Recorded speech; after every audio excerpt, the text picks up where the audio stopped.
Local 4 News starts now with a breaking news alert.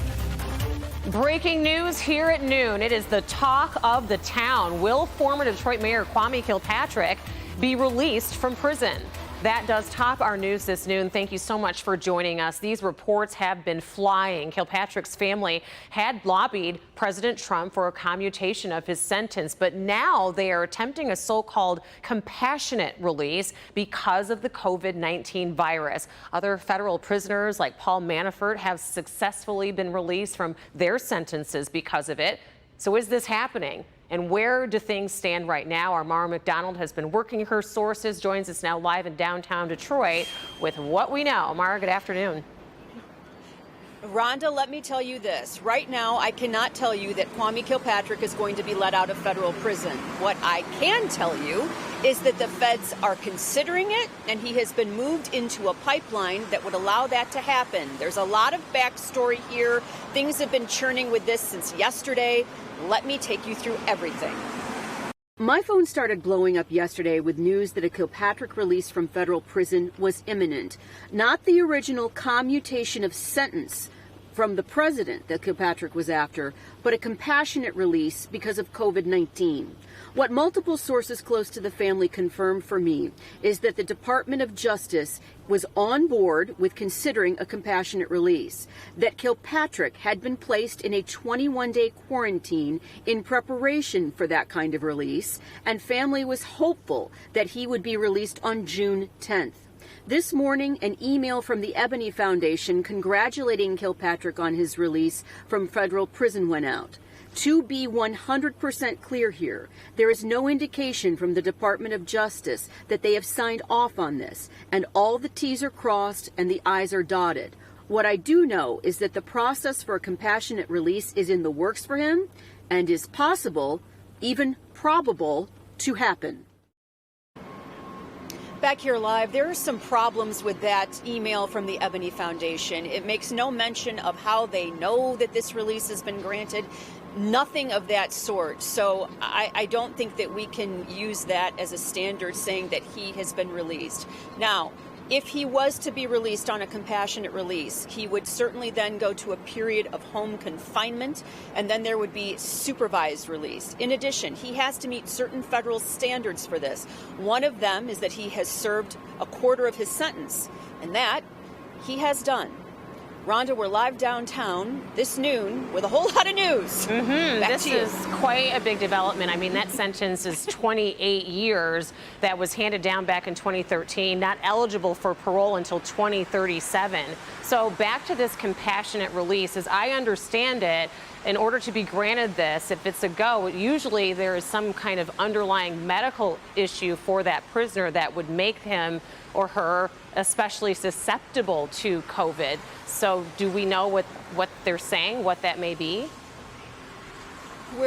We know that they're saying that he is an asthmatic and that he is pre-diabetic and that he has been in close contact with prisoners in that federal system who have died of COVID-19.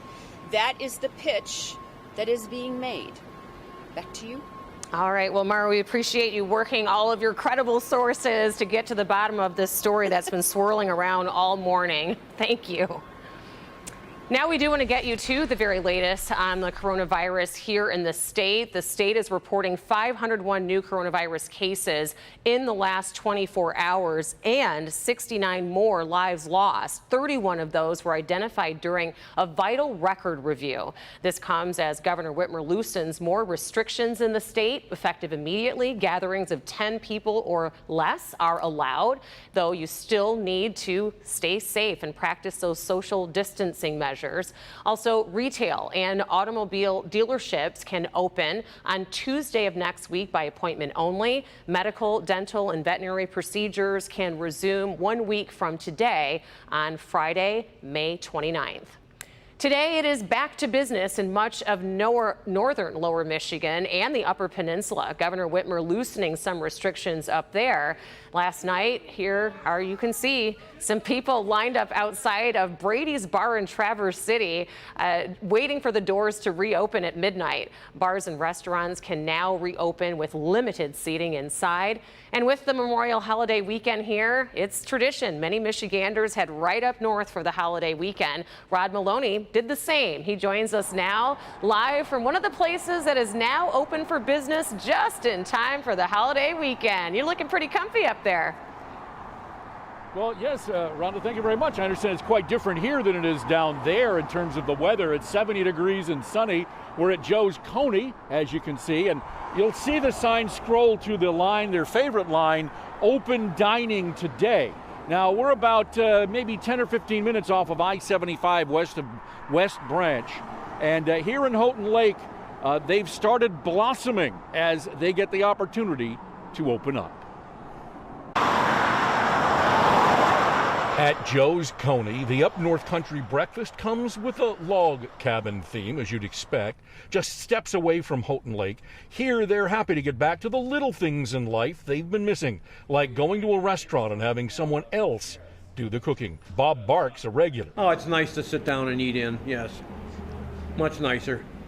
It's not the same taking it home in styrofoam as it is being able to sit down and eat it here. Vicki Hebda loves having a break from what became the norm. Oh, we're just happy not to have to cook breakfast. Steve Budchek will tell you up north everyone has a place where everybody knows your name. Or if they don't, they learn it quickly. This is Detroit Coney Islands here. This is the best, I'm telling you. Joe Vandevelder owns the place, took out half of his 45 seats, moved tables outside to try and make up the difference. He's using all the state's guidelines for cleaning and social distancing, and he is exceptionally happy to be back in business after being closed for 6 weeks this winter. You know, we have no idea what to expect. We're just hoping for the best. We're praying we're always going to keep our place clean. We're going to open to as many tables and chairs as we can, as long hours as we can stay awake, and just pray that we have a good year before it starts snowing. Memorial Day for the locals means getting down to business, but for the visitors, it's about getting that chance to forget life in that closed district. Right now, I'm going to get something to eat, and I'm going to go fishing, and I ain't going to do no work. And as you can see, they're busy here. A lot of customers coming in looking to actually sit down. We have seen a little bit of the takeout business yet still. But there's so much more to talk about here in Houghton Lake and other places up in northern Michigan. And so we're going to spend the time this afternoon going to a couple of other places. We've been into town, talked to some of the folks here. We'll have full coverage on this coming up on Local 4 News at 5 and again at 6. Reporting live from Houghton Lake at Joe's, Rod Maloney, Local 4. Nice assignment for you today, Rod. Enjoy it up there. All right, well, let's get to Brandon to explain. I mean, typically our weather's better than it is up north. Well, and usually we do see Rod out with the driving snow and rain. He is up for any challenge, so just one of the lucky ones. It does show, though, that the cloud deck over the area has limitations, and that is promising as we head through late afternoon hours, but I still have the umbrella here ready to go as we've had some drips and drops, and temperatures are impacted. We're not 70 like Rod at Houghton Lake. We have 62 at Metro, 62 in Pontiac and Adrian. Here's a look at those showers. You can see light stuff coming at us from the south and east. We've had little drips and light showers here in the Grosse Pointe area for the last few hours. But not only are the showers kind of dissipating as they come across Lake Erie from Cleveland, but that area is slowly moving to the east. So our shower chances really don't get worse. They should get better, but we still have another 2-3 hours of some light rain around, and then 65 to 70 degrees, 3, 4, 5 o'clock when we expect our better conditions. So, Rhonda, if you're teeing it up later, might want to wait until later in the afternoon. All right. Will do, Brandon. Thank you. NASA just released a new image that shows the massive scope of the devastation from all of the flooding around the Midland, Michigan area. Take a look at this. All of that beige area was occupied by water. The flooding forced about 11,000 people in the Midland area to evacuate, and it completely drained some of the lakes there. This afternoon, the American Red Cross is helping families with nowhere to go. Officials say it could still take a few more days for the water to recede. Still to come, another man is arrested in connection with the shooting of Ahmaud Arbery down in Georgia. What he did that has him now facing murder charges. And closer to home, sadly, a child has died after a crash on Detroit's east side. We'll have the very latest on the investigation.